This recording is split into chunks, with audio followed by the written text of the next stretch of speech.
Pulling அது எப்படி பண்ணுறது? காலை எழுந்ததும் எதுவும் சாப்பிடாமல் இதயம் வளத்தை வாயில ஊத்தி நல்லா கொப்பளிக்கணும். அப்புறம் அதை துப்பிடணும். இதுதான் ஆயில் புல்லிங்.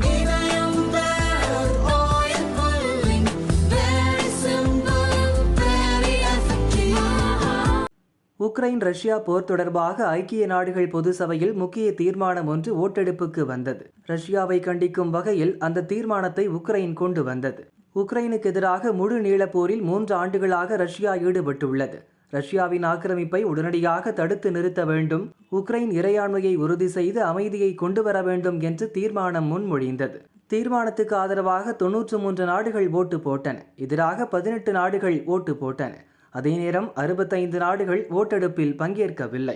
முக்கிய திருப்பமாக உக்ரைனுக்கு எதிராகவும் ரஷ்யாவுக்கு ஆதரவாகவும் முதல் முறையாக ஐநா சபையில் அமெரிக்கா செயல்பட்டது. போர் ஆரம்பித்ததிலிருந்து எல்லா ஓட்டெடுப்பிலும் உக்ரைனுக்கு ஆதரவாக தீவிரமாக செயல்பட்டது அமெரிக்கா தான். ஆனால் இந்த முறை ரஷ்யாவுடன் சேர்ந்து கொண்டது. ஓட்டெடுப்பில் உக்ரைன் தீர்மானத்துக்கு எதிராக ஓட்டு போட்டது.